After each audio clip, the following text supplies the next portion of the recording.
मैं तो ये कहना चाह रहा हूँ कि ये जो लोग कहते हैं कि बाहरी व्यक्ति है, उनसे मैं निवेदन करना चाह रहा हूँ, जैसे मैं गांव का रहने वाला हूँ, आज मैं वापस गांव जाके मैं चुनाव लड़ता हूँ तो कल को वहाँ के लोग कहते हैं ये तो बाहरी है। कहता हूँ मैं जैसे कम पढ़ा लिखा हूँ, मैं मुझे किसी बात की शर्म नहीं है, मैं हाई स्कूल ही पास हूँ।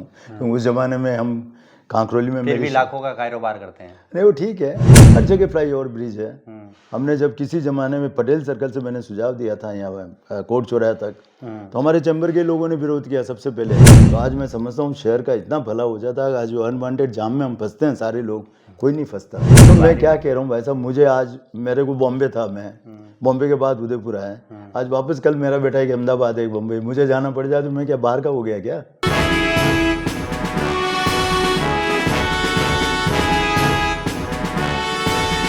इंडिया के लिए कि अभी जो आज मैच जो गुजरात में हुआ है, सारे देश के लोग बड़े महंगे महंगे टिकट खरीद के गए, चाहे हवाई जहाज से जाएं या अपनी गाड़ी से जाएं, साधनों से जाएं, सब पहुंचे मैच देखने के लिए।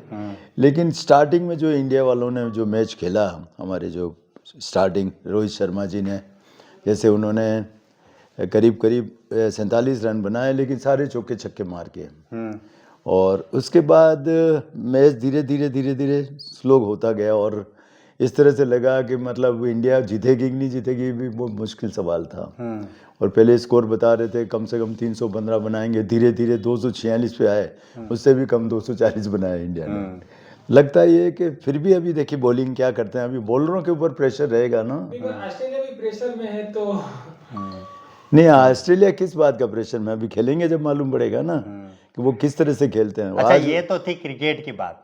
क्रिकेट से सियासत पर आते हैं तो क्या क्या लगता है? सियासत में देखिए, देश में और अपने स्टेट की बात करें, राजस्थान की बात करें, राजस्थान में पिछले सालों में जो अशोक गहलोत जी ने जो यहाँ जिस तरह से योजनाओं के माध्यम से आम लोगों के लिए जो योजनाएं दी हैं, आम परिवारों के लिए, हर आदमी के लिए जो बीमा जो किया उन्होंने, मैं समझता हूँ इस तरह का चिरंजीवी बीमा जो किया है। आज जैसे मैं कल ही मेरी अपनी जांच कराने गया तो उसी वक्त पूछा चिरंजीवी बीमा है कि नहीं है, तो मैं लेके गया था कॉपी उसकी, तो उससे मेरे को जितनी जांचें होनी थी सब निःशुल्क हुई है।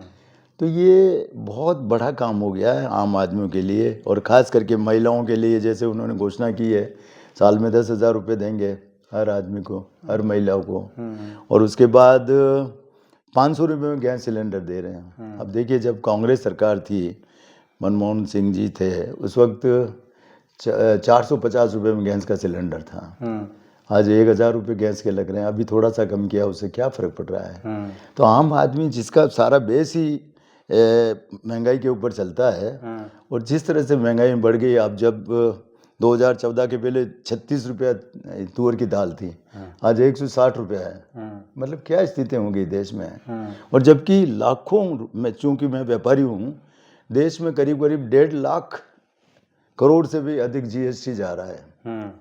उसके बाद भी विकास कितना हो रहा है, क्या हो रहा है, ये आप और हम सब लोग देख रहे हैं। देखिए, मेरा नाम सुनील पंडित है, और हर बार मैं हर वीडियो के शुरुआत में जो आने वाले शख्स का परिचय देता हूँ, उनसे रूबरू करवाता हूँ कि हाँ आज हम किस जगह आए हैं। लेकिन इतनी सारी बातें होंगी और बीच में मैं अपना परिचय दे रहा हूँ, और जो मेरे बगल में बैठे हुए हैं उन शख्सियत का मैं परिचय दे रहा हूँ।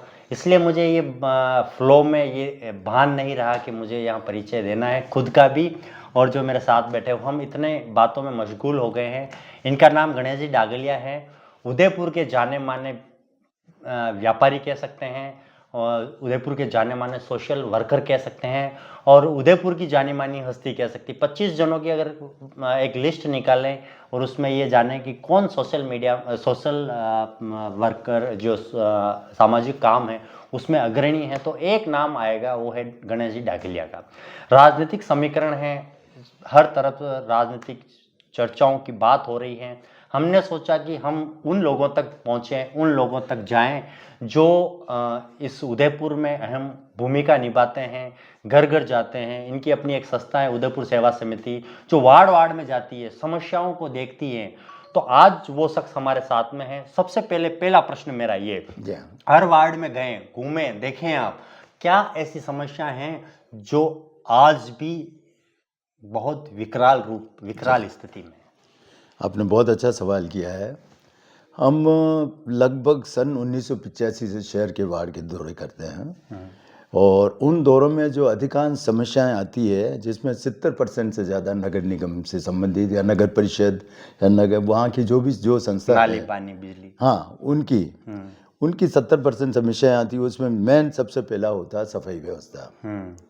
उसके बाद नेक्स्ट चलें तो फिर पानी की दिक्कत, हालांकि पीएचडी से संबंधित है लेकिन उसके बारे में कोई चिंतित नहीं होता है।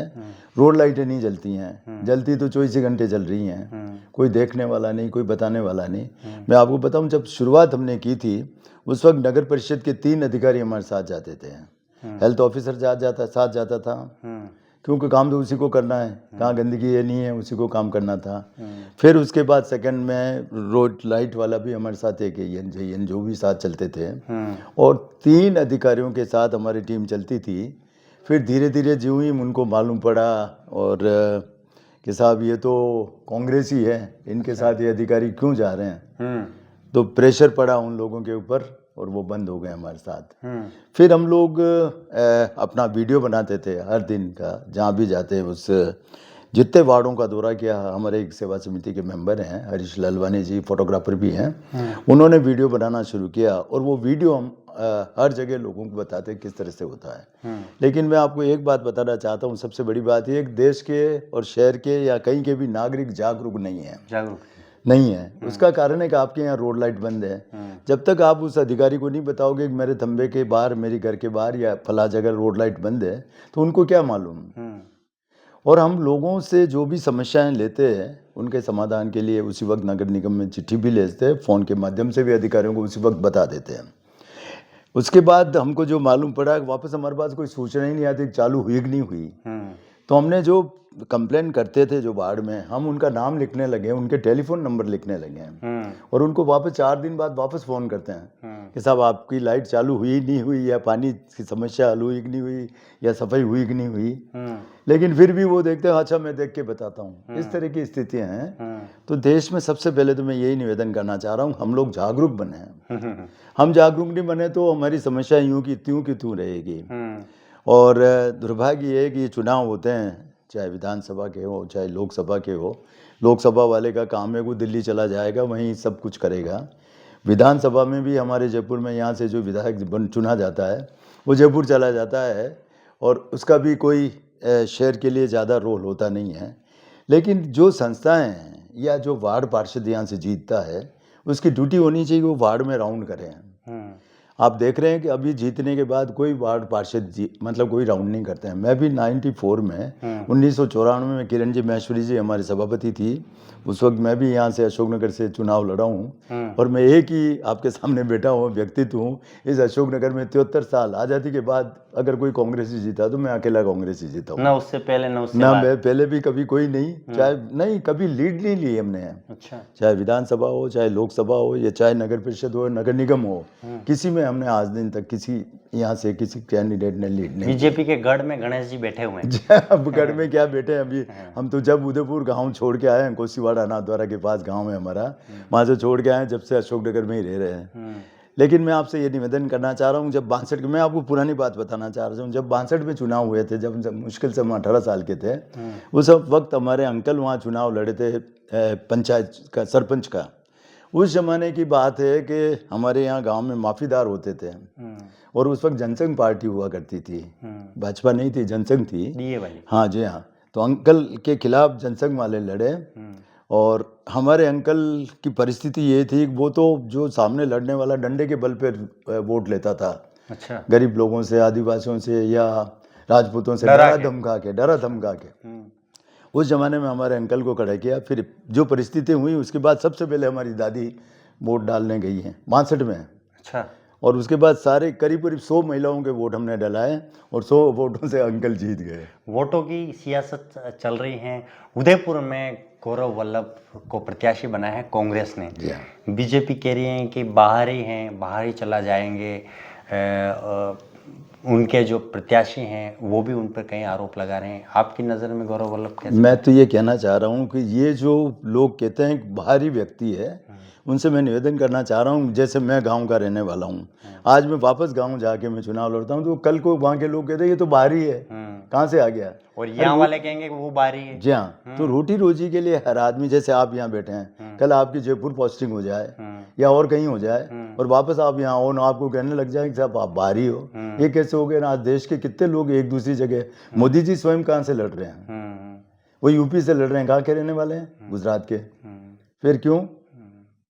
ऐसे कई उदाहरण हैं, एक नहीं है, सैकड़ों उदाहरण हैं। बाहर का अंदर का कैसे हुआ? देश में जो लड़ रहा है, हर आदमी जो चुनाव लड़ता है वो देश सेवा के लिए आता है। हम भी पार्षद रहे हैं, मैं दिन में 3 राउंड लगाता था, एक एक चीज वार्ड में 5 साल तक मैं 3 राउंड लगाता रहा। आप किसी आज भी अशोकनगर में जाके पूछ लो कौन पार्षद यहाँ रहा है तो सब मेरा नाम बताएंगे, गणेश जी डागले थे जो बराबर आते थे। एक कांग्रेस कह रही है कि हमारा जो प्रत्याशी हैं वो डिग्रीधारी हैं, पढ़ा लिखा है। बीजेपी कह रही है कि इन डिग्रियों का, इन शिक्षित होने का कोई मतलब नहीं है, हमारा जो प्रत्याशी हैं वो अनुभवी हैं। आपकी नज़र में शिक्षा की क्या मान्यता है, किस तरह से शहरी विकास में, क्योंकि आपने विकास, शहर और समस्याओं को बड़े इत्मीनान से देखा है, तो इसमें शिक्षा जो है वो किस खांचे में बैठती है, कैसे वो अपनी भूमिका? मैं बताऊं, मैं जैसे कम पढ़ा लिखा हूं, मैं, मुझे किसी बात की शर्म नहीं है, मैं हाई स्कूल ही पास हूं।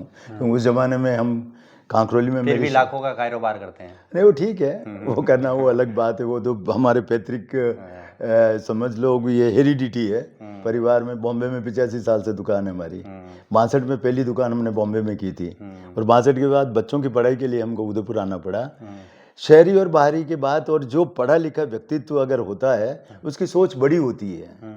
आज मेरी सोच मेरी बहुत छोटे दायरे में होगी, मैं शहर के बारे में या अपने घर के बारे में या रोड के बारे में इतनी जानकारी रखूंगा। मैं ज़्यादा बड़ी बात नहीं करना चाहता हूँ, लेकिन जो बड़ा आदमी होता है उसके दिमाग में सारे देश के विकास की और प्रदेश के विकास की और शहर की कई बातें हैं। मैंने उनको सुना है, उनकी अपनी बात में एक झीलों के लिए ज़्यादा नहीं था, तो मैंने उनसे कहा कि भाई झीलें उदयपुर की शहर की लाइफ लाइन है। आज पानी कहाँ से पिए? शहर में अगर झीलों में गंदगी होती है या कुछ भी होती है तो हम कहाँ से अच्छा पानी पिएंगे, कैसे अच्छे नागरिक बनेंगे, और झीलें भरनी रहनी चाहिए।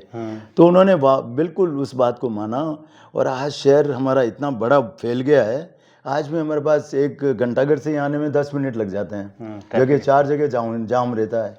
क्यों नहीं हम लोग इसके लिए प्रयास करते हैं? पार्किंग स्थल नहीं है हमारे पास फ्लाईओवर ब्रिज नहीं है। आज आप बड़े बड़े शहरों में चले जाओ, कहीं भी चले जाओ, जयपुर में चले जाओ, हर जगह फ्लाईओवर ब्रिज है। हमने जब किसी ज़माने में पटेल सर्कल से मैंने सुझाव दिया था यहाँ कोर्ट चौराहा तक, तो हमारे चैम्बर के लोगों ने विरोध किया सबसे पहले कि साहब ये बन जाएगा तो हमारा बिजनेस खत्म हो जाएगा। अरे साहब, हमारी ये सोच होनी चाहिए, मेरा जो बिजनेस है नीचे जिसको खरीदना वो तो शॉप पे आएगा ही आएगा ना। लेकिन अनवांटेड लोग क्यों बीच में शहर में मतलब ट्रैफिक जाम करें, ऊपर से डायरेक्ट निकल जाए जिनको जी निकलना है। तो आज बाईपास बने हैं, बाईपास से कौन निकलता है? जिसको उदयपुर में नहीं काम है, और जिसको काम है वो तो उदयपुर आएगा ही आएगा ना। पर हमारी सोच में फर्क है, और ये व्यक्तित्व ऐसा है गौरव वल्लभ जी जिनकी बहुत बड़ी सोच है। और मैं बताना चाह रहा हूँ, उन्होंने तो धर्म के बारे में जो शायद जितना आज भी मैंने सुना उनको, मेरे सामने थे, वार्ड का दौरा किया था अशोकनगर में, मुझे भी साथ रहने का मौका मिला। वो कह रहे हैं सनातन क्या होता है। आज मैं सब जगह जाता हूँ और हिंदुस्तान में सनातन ही है ना, तो हम क्यों बात करते हैं? अभी नई चीज़ें कहाँ से पैदा हो गई, पहले तो कभी नहीं थी। कभी हम बरसों से सब भाई यहाँ हिंदुस्तान में रहने वाला सब हिंदुस्तानी है। अब कहाँ से मुस्लिम हो गया, कहाँ से सिख हो गया, कहाँ से ईसाई हो गया, कहाँ से जैन हो गया।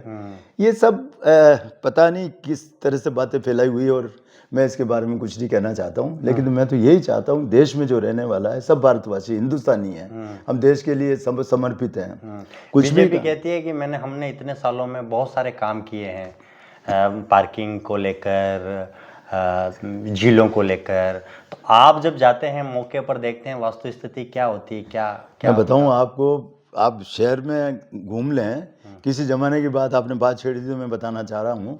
राकेश श्रीवास्तव यहाँ कलेक्टर थे, उस वक्त एक समिति बनाई थी उन्होंने इस शहर में पार्किंग के लिए। उस वक्त मैं उसका मतलब आम नागरिक से मैं सदस्य था, यूआईटी के सेक्रेटरी थे और नगर निगम के कमिश्नर थे और एडीएम सिटी था। हम पांचों ने यहाँ किए हैं। जब मैंने उस जमाने में जो सुझाव दिए हैं, घंटाघर में पूरा बैंक से लगा के, जो आईसीआईसीआई बैंक है, राजस्थान बैंक हुआ करता था, वहां से घंटाघर तक मैंने अंडरग्राउंड पार्किंग के लिए कहा है। चटक पे ये जितने चौराहे हैं ना, अभी छोड़े हुए हैं, पहले जब हुए थे उस वक्त मैंने कहा सबके नीचे अंडरग्राउंड पार्किंग करा दो। अच्छा। कई जगह, गुलाब बाग में 4 जगह बताया हमने कि यहाँ अंडरग्राउंड पार्किंग करा दो, लेकिन दुर्भाग्य एक भी कहीं नहीं कर पाए हम। अगर वो कर लिया होता तो आज शहर की ये स्थिति नहीं बनती, सब जगह पार्किंग हो जाती है। अंडरग्राउंड पार्किंग तो नगर निगम में भी बनाई थी इन्होंने साहब, वो बनाई अभी इन वर्षों में बनाई है, जबकि लोगों के पास कितने व्हीकल हो गए हैं। जब उदयपुर में हम आए अशोकनगर में, उस वक्त हमारे पास एक गाड़ी थी, या शहर में 15-20 कारें थी, जिसमें कलेक्टर, एसपी सारे लोग आ गए, सलील साहब आ गए, मुड़िया साहब आ गए, इस तरह से लोगों की गिनती की गाड़ियां थी। अच्छा, उदयपुर में क्या बदला है और क्या नहीं बदला है अगर हम देखें? यूँ देखें तो 25 साल में जैसे नगर निगम ने जो काम किया आपके सामने है। मैं तो आपको एक और बात बताना चाह रहा हूँ, त्रिलोक पूर्विया जी यहाँ से चुनाव जीते थे। उस वक्त वो 165 करोड़ रुपया एडीपी के तहत लाए थे यहाँ विकास के लिए। उस वक्त नगर निगम ने कोई सहयोग नहीं किया। युधिष्ठिर जी उस वक्त सभापति थे। उन्होंने ये आज शहर में आप 17 टंके देख रहे हैं पानी की। अब पानी की सारी जो पहले तकलीफें थी वो सारी खत्म हो गई टंके बनने के कारण से। ये जितने चौड़े रोड देख रहे हैं आप, चाहे बापू बाजार से लगा के, मतलब नेहरू, ये मेन मार्केट से लगा के चटक, सारे चौराहे, जितने चौड़े सड़कें देख रहे हैं, ये सब उसी के तहत बनी हुई है। आज जितनी चौड़े हम डबल लाइन देख रहे हैं, 4 लाइन देख रहे हैं, ये सब उस जमाने में बनी हुई है। उसके बाद कुछ नहीं हुआ। आपको मैं एक और बात बताना चाह रहा हूँ, हमारे अशोकनगर की टंकी सबसे पहले पास हुई थी, लेकिन दुर्भाग्य से इसको कहीं गायब कर दी।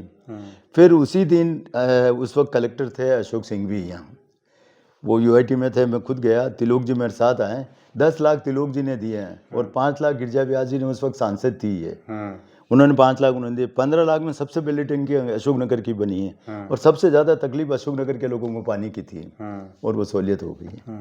आज सबके 3rd मंजिल तक पानी चढ़ता है। इस बार गौरव वल्लभ जी का और ताराचंद जी का जो मुकाबला है उसको किस नज़रिए से देखते हैं और आपको क्या लगता है कि इन दोनों में किस मैं तो चूँकि विचारधारा से तो मैं अलग बात है, लेकिन स्पष्ट देखें तो एक ऐसे व्यक्तित्व के सामने जिसके शहर के बारे में नहीं, पूरे प्रदेश के बारे में सोच है, विकास की बात है। और अपने ताराचंद जी भी वैसे बहुत अच्छे भले आदमी हैं, नगर निगम में निर्माण समिति के सभापति, वो मतलब समिति के अध्यक्ष हैं। लेकिन उदयपुर में जो गुलाब जी पिछले 25 साल तक यहाँ रहे हैं, जिसमें इतना शहर का विकास का देखें तो मैं समझता हूँ उनके कार्यकाल में इतना कोई विकास नहीं हुआ है। विकास नहीं हुआ? नहीं। आप एक आध भी गिना दो मुझे क्या हुआ है। वो तो बहुत सारे गिनाते हैं। एक आध तो गिनाए आप। पार्किंग का गिनाते हैं। पार्किंग कौन सी हुई है? कौन सी पार्किंग हुई है? कहाँ हुई? सूरज पोल पे पार्किंग बनाई है, दिल्ली गेट पे। तो वो पार्किंग कौन पार्किंग कर रहे हैं वहाँ? देखो स्थितियाँ देखो आप। सूरज पोल पे ऑटोमेटिक पार्किंग बनी है। ये उनके ये अभी हम तो शहर में रहते हैं ना, हम उनको देखें तो सही काम बनी है, जो कैसी बनी है और कितनी पार्किंग होती है। खैर हम इस उलझन में नहीं पड़े, हम तो ये चाहते हैं कि ना, आप तो खुल के बताएं, कोई टेंशन। मैं तो ये बताना चाह रहा हूँ, शहर में जो विकास होना चाहिए था ना 25 साल में, एक फ्लाईओवर ब्रिज नहीं बने, खाली 1-2 बने इधर, वो भी ऐसे रफ बने, टफ बने, उनसे भी लोग जाना कम पसंद करते हैं, बाहर नीचे से निकल जाते हैं। जो विकास होना चाहिए था, पटेल सर्कल से अगर कोर्ट चौराहे तक अगर ये बन जाता तो आज अनवांटेड आदमी कोई अंदर नहीं आता, सारे ऊपर से निकल जाते हैं। और 2 रास्ते देते हैं, एक सूरज पोल में देते हैं, वहाँ अपने ये नमकीन वाला है, अमृत नमकीन, गुलाब बाग जाना, शहर में जाना, उधर वाले लोग निकल जाते हैं। एक दिल्ली गेट पे देते हैं जो अश्विनी बाजार जाने वाले, 2 रास्ते देते हैं। तो आज मैं समझता हूँ शहर का इतना भला हो जाता है। आज जो अनवांटेड जाम में हम फंसते हैं सारे लोग, कोई नहीं फंसता। अच्छा, स्मार्ट सिटी के तहत जो काम हुए हैं उनको आप किस नज़रिए से देखते हैं? स्मार्ट सिटी के तहत जो सीवरेज का ही हुआ, आज कई जगह लीकेज होते हैं, बहुत खराब हालत है, इतने छोटे छोटे से पाइप डाले हैं। जो जिस तरह से विकास होना चाहिए, आज बड़े शहर आप देखते हैं, मैं मुंबई में कई वर्षों तक रहा हूँ, मैंने बिजनेस किया है। आज जो वहाँ की जो स्थितियाँ हैं उसके मुकाबले अभी कब उदयपुर शहर का विकास होगा? वहाँ तो सारे अंडर चीज़ें अंडरग्राउंड है, सारी चीज़ें, कोई बाहर नहीं है। आज हमारे यहाँ आए दिन कभी क्या बंद हो जाता है, कभी क्या बंद हो जाता है, पता ही नहीं लगता क्या हो गया, कब क्या होगा। मेरा जो प्रश्न था एक कि गौरव वल्लभ और ताराचंद जी के बीच में मुकाबले में कौन भारी पड़ता हुआ नजर देखिए उम्र के हिसाब से देखें तो सबसे जवान गौरव वल्लभ है। आज 45-46 साल का व्यक्ति है, वो 70 के हो गए हैं। आज मैं चूंकि सारी संस्थाएं में चलाता था, मैंने सौगंध ले लिए 4 साल सब पहले कि 75 साल की उम्र के बाद किसी भी संस्था में अध्यक्ष महामंत्री नहीं रहूँगा। हम लोगों को सेकेंड लाइन तैयार करनी चाहिए। अगर ठीक है वो टिकट तो जिनको मिलता है उनको मिला है, लेकिन जो 2 भाग आज एक जवान आदमी कर सकता है वो शायद सीनियर उतनी नहीं कर सकता। पहला तो ये। दूसरा जो मैंने बताया ना, जिनकी जो सोच है गौरव वल्लभ जी की बहुत बड़ी सोच है, बड़ी सोच, वो छोटी सोच नहीं है। मैं एक मोहल्ले की बात करूं या शहर की बात करूं, उनके पूरे प्रदेश की बात है। और उस व्यक्ति ने सारा देखा हुआ है। आज प्रोफेसर लेवल का कई राज्यों का वो सलाहकार मेंबर रहा है कई संस्थाओं में। तो आज कुछ न कुछ काबिलियत होगी जब हुआ ना। हम तो गौरवशाली हैं कि उदयपुर में ऐसा व्यक्ति मिला है हम लोगों को। जीत के दिल्ली चले जाएंगे, आम आदमी कहाँ जाएगा विपक्ष नहीं, दिल्ली कैसे जाएंगे? अभी वो तो उदयपुर से प्रतिनिधित्व लड़ रहे हैं ना, फिर जाएंगे जबकि बात रही। अभी 5 साल प्रवक्ता हैं तो उससे क्या हुआ? 5 साल तो उनको उदयपुर में रहना है ना, बरसों से यहाँ रह रहे हैं। उनका बंगला 17 साल से उदयपुर में है, यहाँ रह रहे हैं। जी हाँ। लोग कह रहे हैं कि कभी जमशेदपुर बताते हैं, कभी तो मैं क्या कह रहा हूँ भाई साहब, मुझे आज मेरे को बॉम्बे था, मैं बॉम्बे के बाद उदयपुर आया, आज वापस कल मेरा बेटा एक अहमदाबाद है एक बॉम्बे, मुझे जाना पड़ जाए तो मैं क्या बाहर का हो गया क्या? रहूँगा तो उदयपुर का ही या गाँव का ही रहने वाला हूँगा ना। तो आज मैं गांव छोड़ के चला है, लेकिन आज भी मैं गांव में एक हर साल मेडिकल कैंप लगाता हूँ। राजसमंद में हर साल मेडिकल कैंप लगाते हैं, बड़ा साधना शिखर पे। तो आज जिस गांव से हम जुड़े हुए हैं या जिस संस्था से जुड़े हुए हैं, कुछ तो अपने मन में उसके प्रति रहती ही रहे कि हम उसके लिए जुड़े रहें, उसमें संस्था में कुछ काम करें। ऐसा नहीं है हम ये सोचते हैं कि वो वहाँ चले गए, उससे नहीं होता है। जहाँ आदमी जिसका भावना है उसके लिए तो कार्य करेगा ही करेगा। कांग्रेस जो जैन वोटर हैं वो उदयपुर के बीजेपी समर्थित हैं, या कहा जाता है कि बीजेपी को ही वोट देती हैं, क्योंकि हम गुलाब चंद जी कटारिया यहाँ के बड़े दिग्गज नेता रहे हैं, ऐसा जो कहा जो लोग सुनते हैं। वो देखिए ऐसा है, वो कांग्रेस जैन वोटरों को कैसे अपने तरफ ऐसा नहीं है। देखिए जैन लोग सबसे होशियार कौम है, मैं आपको बता दूं। आज सबसे ज़्यादा पढ़े लिखे लोग बिजनेस क्लास लोग हैं, वो सोच समझ के अपना मत का अधिकार वो अपना उपयोग करते हैं। ऐसे नहीं कि किसी की भावनाओं में आके बह के वो नहीं करने वाले हैं। भावना में नहीं, उनको किस आदमी को देना, कैसे व्यक्ति को चुनना है, ये तो उनके ऊपर खुद के ऊपर है। हम लोग कोई पार्टी से हमारे में जेएनयू में मैं बता सकता हूँ हो सकता है 30% 35% हो सकते हैं वो भाजपा में हो, 15-20% कांग्रेस में हो सकते हैं, लेकिन बाकी न्यूट्रल लोग 50% लोग या 40% लोग ऐसे जो न्यूट्रल है, जिनका किसी पार्टी से कोई लेना देना नहीं है, वो कहाँ वोट देंगे? वो क्यों देंगे भाजपा में, क्यों देंगे कांग्रेस में? उनको जो अच्छा व्यक्ति लगेगा, समझदार है, कौन क्या करेगा, वो अपनी सोच से उसको वोट देंगे। और मैं नहीं समझता हूँ ये आपकी जो बात है जैनी जी नहीं, मैं तो जो एक्चुअली हम बात वो करते हैं जो सुनी सुनाई बात है। नहीं, सुनी सुनाई कहना जो लोग कहते हैं, नहीं, वो कहना जैसा रेशो जो चल रहा है, वो कहने के लोग वो वही होते हैं जो जिस तरह की उनकी सोच होती है। अब जिनकी सोच उस तरह की है तो वो उस तरह की बात कहते हैं। बाकी मेरा तो ये मानना है कि न्यूट्रल लोग होते हैं, और वो न्यूट्रल वोट कहाँ जाएंगे आप और हम कुछ नहीं कह सकते हैं, वो अपने सोच समझ से वोट देंगे। और मैं तो यही निवेदन करना चाहूँ, उनको सोच के देना चाहिए कि हमारे शहर का कौन विकास कर सकता है। कितनी संस्थाओं के अध्यक्ष रहे हैं आप? थोड़ा मैं यूं तो कई संस्थाएं मैं आपको गिना दूं। तुलसी निकेतन जिसका संस्थापक अध्यक्ष रहा हूं मैं। आज 100 कमरे का हॉस्टल है, 12th तक स्कूल चल रहा है हमारा, इंग्लिश मीडियम स्कूल है, बच्चों के लिए अलग हॉस्टल है हमारे यहाँ। उसके बाद आपने देखा होगा राजसमंद में साधना शिखर जो बना रखा है, उसका मैं संस्थापक महामंत्री रहा हूँ। उसके लिए सारा चंदा मैंने किया। तुलसी निकेतन के लिए भी करीब करीब सारा चंदा आपने ही किया है। मैं आरएमवी में कई वर्षों तक रहा हूँ, महिला मंडल में रहा हूँ। आलोक स्कूल में आपने देखा होगा 72 में, आप भी पता नहीं, पहला कमरा मेरा वहाँ डोनेशन दिया हुआ मेरे मदर फादर के नाम से। अच्छा, जी हाँ। तो मैं शिक्षा के क्षेत्र में सबसे ज़्यादा जुड़ा हुआ हूँ। राजनीति में समय कैसे निकालते हैं भाजी? राजनीति में ऐसा कोई ज़्यादा हमारा दखल नहीं है। नहीं, मैं तो चैम्बर ऑफ कॉमर्स का 10 साल तक लगातार अध्यक्ष रहा हूँ। मेरे कार्यकाल में चुंगी समाप्त हुई है। उस वक्त जब जयपुर में मीटिंग थी, भैरू सिंह जी शेखावत साहब CM थे, और भंवरलाल जी शर्मा स्वायत्त शासन मंत्री जी थे, तो उन्होंने पूछा कि इसके लिए 500 करोड़ रुपए हमारे पास साल के कहाँ से आएंगे। तो मैंने 2-3 सुझाव बताए।